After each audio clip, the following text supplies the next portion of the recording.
ये घटना है राजधानी दिल्ली की और तारीख है 31 मार्च 2023 यानी 31 ऑफ मार्च 2023। बिल्कुल रिसेंट इंसिडेंट है। हुआ ये कि दिल्ली के सफदरजंग एनक्लेव इलाके में एक लॉज है, बलजीत लॉज।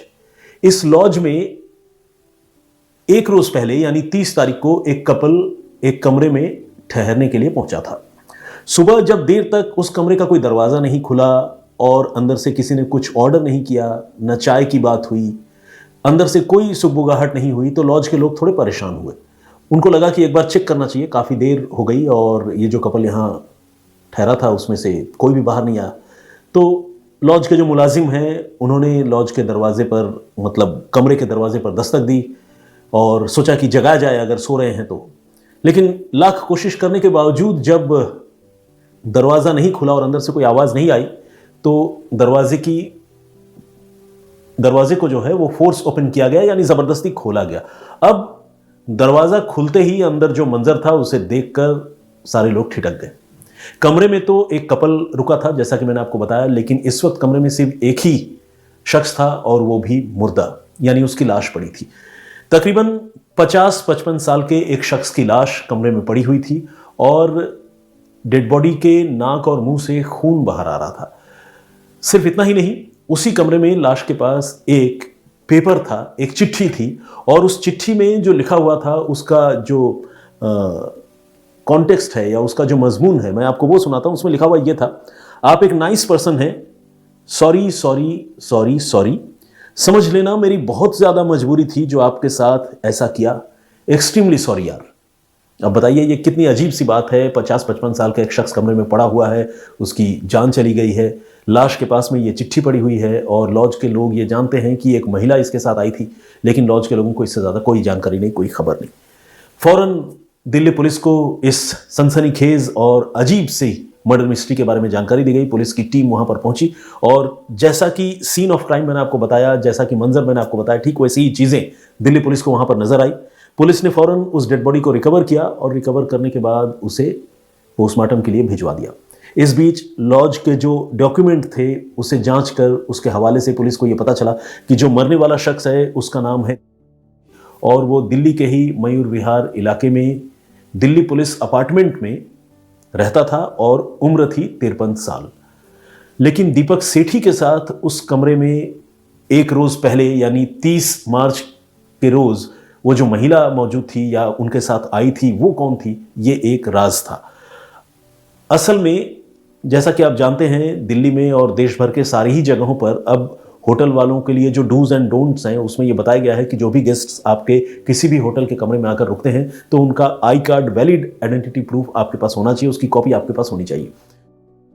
आई कार्ड की कॉपी तो खैर इनके पास थी जिससे उनकी आइडेंटिटी एस्टैब्लिश हो गई, लेकिन उनके साथ जो महिला थी उसका जो आई कार्ड था, उस आई कार्ड को जब पुलिस ने क्रॉस चेक किया, उसके बारे में पता किया तो पता चला कि वो आधार कार्ड नकली है। आधार कार्ड में बेसिकली जो नाम दर्ज था उसमें लिखा हुआ था नाम अंजलि और जो पता था उस पते पर कोई नहीं रहता था और वो आई कार्ड जो है वो फेक था, बोगस था। यानी जो भी महिला दीपक सेठी के साथ उस रोज कमरे में आकर रुकी थी वो महिला अपनी असली पहचान जाहिर नहीं होने देना चाहती थी। ये अपने आप में एक बड़ी बात थी। अब पुलिस ने ये पता करने की शुरुआत की कि भाई ये लोग कितने बजे आए, कितने बजे वो महिला कमरे से बाहर निकली। सीसीटीवी फुटेज वगैरह पुलिस ने एग्जामिन करना शुरू किया और इस कड़ी में पुलिस को ये पता चला कि ये लोग जो है 30 मार्च को, जैसा कि मैंने आपको पहले ही बताया, रात तकरीबन 8:30 बजे इन लोगों ने उस लॉज के उस कमरे में चेक इन किया था और 30 और 31 मार्च की दरमियानी रात तकरीबन 12:30 बजे वो महिला कमरे से निकली थी और अकेली ही कहीं चली गई थी। लॉज में गेस्ट्स आते जाते रहते हैं। पहली बार जब किसी की एंट्री होती है तो ऑब्वियसली जो एम्प्लॉयज़ हैं या मैनेजर हैं, फ्रंट ऑफिस मैनेजर है, वो थोड़े विजिलेंट रहते होंगे, देखते होंगे कौन आ रहा है, रिसीव करते होंगे। लेकिन बीच में अगर कोई गेस्ट कहीं निकलता है तो ऑब्वियसली सारे स्टाफ उस पर इतनी नज़र तो नहीं रखते हैं क्योंकि इतना किसी गेस्ट को बॉदर करना या नज़र रखना भी संभव नहीं है। तो इसीलिए पहले लोगों को ये पता नहीं था कि महिला उस कमरे में है भी या नहीं है। लेकिन बाद में जब ये लाश सामने आई और महिला गायब मिली तो फिर होटल के कर्मियों ने और पुलिस वालों ने यह जांचने की शुरुआत की कि भाई ये महिला गई कहां। तो पता चला कि महिला रात को तकरीबन 12:30 बजे अकेले ही उस कमरे से निकलकर चली गई थी। और जैसा कि मैंने आपको बताया कि आधार कार्ड तो पुलिस को मिला, लेकिन उस आधार कार्ड में जो है वो नाम पता उस महिला का नकली था। अंजलि नाम लिखा हुआ जरूर था, लेकिन जो पता मेंशन था उस पते पर कोई नहीं रहता था। यहां तक कि पुलिस ने जब गवर्नमेंट की वेबसाइट में चेक किया तो यह भी पता चला कि जो नंबर उसमें डाला गया है वो नंबर भी फेक है। तो कुल मिलाकर पूरा आधार कार्ड ही फेक था। अब पुलिस को उस महिला तक पहुंचने के लिए, जो कि इस मौत की जिम्मेदार थी, आप उसे संभावित कातिल भी कह सकते हैं, उस तक पहुंचने के लिए पुलिस को उसके बारे में और जानकारी जुटानी थी, और ये अपने आप में एक बहुत टफ टास्क था। पुलिस ने जिनकी मौत हुई थी, यानी जिनकी हत्या की गई, उसका मोबाइल फोन जो है पुलिस ने एक्सप्लोर करना शुरू किया, चेक करना शुरू किया, और मोबाइल फोन की जांच करने के बाद पता चला कि इस महिला का नाम अंजलि है। अंजलि के नाम से उसने सेव कर रखा था मोबाइल नंबर। लेकिन उस मोबाइल नंबर को जब पुलिस ने ट्रेस करने की कोशिश की तो पुलिस को वहां एक और झटका लगा। ये दूसरा झटका था पुलिस के लिए, जब पुलिस को पता चला कि वो मोबाइल फोन तो स्विच ऑफ हो गया है। अब मर्डर का एक सनसनीखेज मामला, जिसमें कातिल बाकायदा कत्ल करने के बाद अपनी तरफ से सफाई देने वाली एक चिट्ठी लिखकर फरार हो जाती है, उस मामले में पुलिस के हाथ अब तक खाली थे और मोबाइल फोन के जरिए भी पुलिस उस तक नहीं पहुंच सकती थी। डॉक्यूमेंट्स तो खैर जाली थे ही, फेक थे ही। तो एक तरह से पुलिस जो है तमाम तफ्तीश करने के बावजूद खुद को समझ लीजिए कि एक ऐसे दीवार के सामने पा रही थी जिसके आगे उसको कुछ नजर नहीं आ रहा था। लेकिन पुलिस ने जब उस मोबाइल के बारे में और ज्यादा जानकारी जुटाने की शुरुआत की, उस नंबर के बारे में और माइन्यूट डिटेल निकालने की कोशिश की, तो पुलिस को एक और लीड मिली। इसे आप तीसरा क्लू या थर्ड लीड कह सकते हैं। वो लीड ये थी कि पुलिस को ये पता चला कि वो मोबाइल फोन 23 मार्च को एक बार रिचार्ज करवाया गया था। अब ये पुलिस के लिए एक इंपॉर्टेंट पीस ऑफ इंफॉर्मेशन था, जिसके हवाले से पुलिस इस मामले को और आगे तफ्तीश कर सकती थी, एग्जामिन कर सकती थी।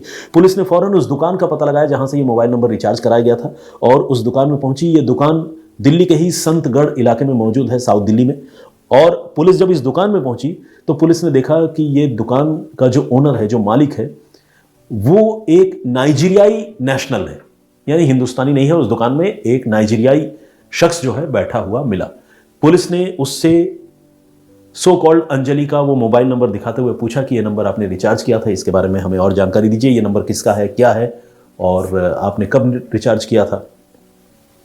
तो उस नाइजीरियाई आदमी ने कहा कि नहीं, मैं तो दुकान में यूं ही बैठा हुआ हूं, मैं इसका ओनर नहीं हूं। इस दुकान की ओनर जो है मधुमिता नाम की मेरी लिव इन पार्टनर है, और वो इस वक्त यहां नहीं है, आपको थोड़ा इंतजार करना होगा।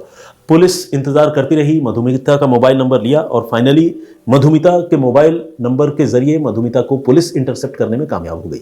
अब ये मधुमिता जो है वो अंजलि को जानती तो जरूर थी, लेकिन उसका सीधे तौर पर इस मामले से या इस घटना से कोई लेना देना नहीं था अब तक की तफ्तीश के मुताबिक। तो मधुमिता से जब पुलिस ने पूछताछ की तो उसने अंजलि के बारे में पुलिस को जानकारी दी, सुराग दिया, लेकिन उसने कहा कि अंजलि इस वक्त कहां होगी मुझे इसके बारे में कोई खबर नहीं है, क्योंकि उसका कोई एग्जैक्ट एड्रेस मेरे पास नहीं है। और इसी दौरान, छानबीन के दौरान, पुलिस को यह भी पता चला कि बेशक उसको अब तक लोग अंजलि के नाम से जानते हो, लेकिन उसका नाम सिर्फ अंजलि नहीं है, बल्कि उसके कई नाम हैं। एक नाम है उषा, दूसरा है निक्की, तीसरा है निकिता, अंजलि तो मैंने आपको बता ही दिया। इस तरह से और 4-5 नाम उसके हैं। तो कुल मिलाकर ये जो भी महिला थी जिस पर कत्ल का शक था, वो बड़ी ड्यूबियस कैरेक्टर की, यानी एक संदिग्ध व्यक्तित्व वाली या संदिग्ध रवैये या व्यवहार वाली एक महिला थी। पुलिस ने अब उस अंजलि उर्फ उषा उर्फ निकिता के बारे में ज्यादा से ज्यादा जानकारी जुटाने की कोशिश शुरू की, और मधुमिता से भी पूछताछ शुरू की। इस कोशिश में पुलिस को कुछ और बातें पता चली। पुलिस को यह पता चला कि अंजलि नाम की यह महिला जो है एक बार चोरी के मामले में जेल जा चुकी थी, और जब जेल गई थी तो वहीं जेल में पहले से बंद मधुमिता नाम की इस महिला से, जो अभी पुलिस के शिकंजे में थी, जिससे भी पुलिस पूछताछ कर रही थी, उसके साथ मधुमिता की और अंजलि की दोस्ती हुई थी। मधुमिता जो है वो कभी दीपक सेठी, जिसकी हत्या हुई, उसके बड़े करीब थी, और दोनों का यूं ही मिलना जुलना पहले होता रहता था। लेकिन अब मधुमिता ने अंजलि को दीपक सेठी से इंट्रोड्यूस करवा दिया था, और जिस तरह की आप इस घटना को सुनकर समझ सकते हैं, थोड़े रंगीन मिजाज किस्म के इंसान थे दीपक सेठी, तो दीपक सेठी को लगा कि ठीक है, अब मधुमिता के साथ साथ अंजलि के साथ भी जो है वो वक्त गुजारने लगे। और इसी तरह से 30 मार्च को दीपक सेठी इसी अंजलि नाम की रहस्यमयी लड़की या महिला जो भी कहें, उसके साथ उस लॉज में गए थे। यहां तक भी पुलिस को जानकारी मिली, लेकिन इसके आगे अंजलि ने यह कत्ल क्यों किया, उसका एग्जैक्ट मोटिव क्या था, और इस मर्डर में मधुमिता या किसी दूसरे का रोल है या नहीं, जब तक अंजलि नहीं पकड़ी जाएगी तब तक उसके बारे में पुलिस के लिए पता कर पाना बड़ा मुश्किल हो रहा था। फाइनली मधुमिता से लगातार पूछताछ करते करते और उसके मोबाइल फोन की तमाम डिटेल चेक करते करते पुलिस की नजर जो है एक और ऐसे संदिग्ध नंबर पर गई, जिस नंबर के बारे में खुद मधुमिता को भी बहुत ज्यादा जानकारी नहीं थी कि यह नंबर किसका है। पुलिस ने जब उस नंबर के बारे में जानकारी जुटाई तो पुलिस ने देखा कि वो नंबर इस वक्त नोएडा में एक्टिव है। दिल्ली के करीब ही उत्तर प्रदेश में नोएडा है, नोएडा में एक्टिव है, जहां स्टूडियो हमारा भी है इस वक्त, जहां से मैं आप सबसे बात कर रहा हूं। तो इसी नोएडा में उस नंबर के एक्टिव होने की बात पुलिस को पता चली, और चूंकि ये नंबर जो है वो एक तरह से पुलिस के सस्पेक्ट लिस्ट में आ चुका था, तो उस नंबर को पुलिस ने सर्विलांस पर रखा और ट्रेस करने की पुलिस ने शुरुआत की, और फाइनली नोएडा से पुलिस ने निकिता नाम की एक महिला को गिरफ्तार किया। और आपको जानकर हैरानी होगी कि यह निकिता ही वो अंजलि थी जिसने सफदरजंग एनक्लेव के लॉज में सेठी की हत्या की थी। अब सवाल यह है कि हत्या क्यों की और हत्या कैसे की, क्योंकि नाक और मुंह से खून निकल रहा था, वहां कोई वेपन, कोई हथियार, कोई चोट के निशान, ये सारी चीजें तो नहीं थी। अब पुलिस ने जब अपनी जांच आगे बढ़ाई, डेड बॉडी को ऑलरेडी पोस्टमार्टम के लिए पुलिस भिजवा चुकी थी, तो कुछ और अजीबोगरीब और चौंकाने वाली बातें सामने आई। एक तो ये पता चला कि ने उस रोज कोई ऐसी दवा का सेवन किया था जिससे इंसान की यौन शक्ति जो है वो बढ़ती है।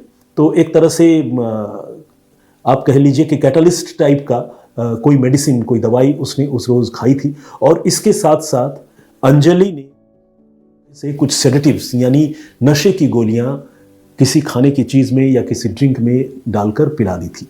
और वो जो एक यौन उत्तेजना बढ़ाने वाली दवाई है और जो दूसरी नशे की दवाई है, ये सारी चीजें अंदर गई, और तकरीबन 53 साल का वो आदमी इतना लोड या दवाओं का ये जो केमिकल रिएक्शन है उसे बर्दाश्त नहीं कर सका। और मुझे ऐसा लगता है, डेड बॉडी की जो हालत पुलिस ने बताई उसे देखकर लगता है कि शायद कोई अंदर ब्लड प्रेशर वगैरह हाई हो गया हो, जिसकी वजह से उस शख्स की जान चली गई हो। अंजलि से जब पुलिस ने पूछताछ की, अंजलि एलियस निकिता से, तो उसने बताया कि उसका इरादा लूटना जरूर था लेकिन उसका कत्ल करना नहीं था। लेकिन जब उसने सेडेटिव दिया और कुछ ही देर हालत बिगड़ गई तो फिर उसको बड़ा अफसोस हुआ, और इसी अफसोस के मारे उसने 30 और 31 तारीख की दरमियानी रात को वहीं दीपक की लाश के पास बैठकर वो 2 लाइन की चिट्ठी लिखी थी, जिसमें उसने लिखा था कि आप एक नाइस पर्सन हैं, सॉरी सॉरी सॉरी सॉरी 4 बार, समझ लेना मेरी बहुत ज्यादा मजबूरी थी जो आपके साथ ऐसा किया, एक्सट्रीमली सॉरी यार। ये कहकर उस अंजलि ने वो चिट्ठी लिखी, लाश के पास छोड़ी, और उसके बाद दीपक का जो बैग है उसे उसने उड़ा लिया, और साथ में उसके सोने की अंगूठी और दूसरी जो कीमती चीजें उसके पास थी, ये सारी चीजें लेकर वो वहां से फरार हो गई। अब इस मामले में मधुमिता का रोल और एक्टिव इन्वॉल्वमेंट भी पुलिस की जांच में सामने आया। अब ये पता चला कि उस रोज हत्या करने के बाद, या हत्या न भी करें लेकिन बेहोश करके लूटपाट करने के बाद, अंजलि का इरादा था कि वो मधुमिता के साथ मिलकर वहां से फरार हो जाएगी, लेकिन बेहोशी की जगह मामला बिगड़ गया और नहीं चली गई। तो फिर जब जान चली गई तो अंजलि थोड़ी घबरा भी गई, लेकिन उसने लूटपाट का जो अपना इरादा है उसे नहीं बदला था। सारा माल असबाब उसने होटल के कमरे से जो भी कीमती चीजें थी उसे उसने समेटा, और वो अकेले वहां से रफू चक्कर हो गई। कत्ल के बाद वो घबरा गई थी, इसलिए वो अंजलि जो है उर्फ निकिता, वो मधुमिता से बहुत ज्यादा कम्युनिकेट भी नहीं कर रही थी, बात भी नहीं कर रही थी। यही वजह है कि पुलिस को उसे पकड़ने में बड़ी दिक्कत हो रही थी। पुलिस ने जब उसको गिरफ्तार किया तो उसके पास से लूटी गई चीजें तो मिली ही, साथ ही कई सारे fake I card, Aadhaar card और इसी तरह के दूसरे जाली दस्तावेज मिले, जिससे वो अपनी रियल आइडेंटिटी को कंसील करके, यानी असली पहचान को छुपा कर रखती थी। तो ये थी एक खतरनाक महिला या एक खतरनाक कातिल की कहानी, जो फ्लैश ट्रेड यानी जिस्म फरोशी के धंधे में भी शामिल थी, लेकिन साथ ही कोई सॉफ्ट टारगेट जब वो पाती थी तो उसके साथ लूटपाट भी करती थी। तो ये घटना थी एक कत्ल की, जो शायद कत्ल होना नहीं था, कत्ल करने का इरादा कातिल का नहीं था, लेकिन कुछ इस तरह के हाथ बने कि कत्ल हो गया, जान चली गई, और लूटपाट करके फाइनली वो महिला फरार हो गई। और कुछ दिनों की तफ्तीश के बाद, अब जब मैं आपसे बात कर रहा हूं तो आज से 1 रोज पहले यानी 6 अप्रैल को पुलिस ने उसको गिरफ्तार किया है और एक तरह से इस मामले को क्रैक कर लिया है। तो पुलिस ने, आप ये कह सकते हैं कि हफ्ते भर के अंदर ही इस मामले को सुलझा जरूर लिया, लेकिन इस हफ्ते भर में ही पुलिस को इस केस को सुलझाने में काफी पापड़ बेलने पड़े, और जिस तरह से पहचान छुपाकर ये लोग इस तरह की घटनाओं को अंजाम देते हैं, उसने पुलिस के लिए मुश्किल काफी बढ़ा दी थी। Heads off to Delhi police, जिसने तकरीबन हफ्ते भर के बाद इस कॉम्प्लिकेटेड केस को सुलझाया और पूरी कहानी पर से पर्दा उठा दिया। आपकी इस घटना को सुनने के बाद आपके मन में क्या ख्यालात हैं, क्या राय है, प्लीज़ हमें लिखकर ज़रूर बताइएगा। और एक बात जो मैं सोचता हूँ वो ये कि अगर कोई भी इंसान इस तरह के रिलेशनशिप में जाता है जिसे वो अपने फैमिली से या पब्लिक के बीच में स्वीकार नहीं कर सकता, तो इस तरह की चीज़ें जो है अक्सर ख़तरनाक घटनाओं में कन्वर्ट हो जाती है, तब्दील हो जाती है। ऐसा नहीं है कि जो भी जिस्म फरोशी की गलियों से गुजरता है या मान लीजिए इस तरह के धंधे में शामिल है, वो एंड ऑफ द डे उसका मर्डर ही हो जाता है या फिर जो महिला है उसकी जान चली जाती है, ऐसा नहीं है। लेकिन कुछ अपराध या कुछ नेगेटिव होने की बुनियाद जो है वो तैयार होती है और कभी भी बात बिगड़ सकती है, जैसा साथ हुआ। अब देखिए, जान तो गई ही, लेकिन साथ ही बाकी जो और नेगेटिव चीज़ें बाई प्रोडक्ट के तौर पर सामने आई और सोसाइटी में जो मैसेज गया, वो भी अपने आप में काफ़ी दुखद है और काफ़ी अफसोसनाक है। तो आपकी क्या राय है इस घटना पर, प्लीज़ हमें कमेंट बॉक्स में लिखकर ज़रूर बताइएगा।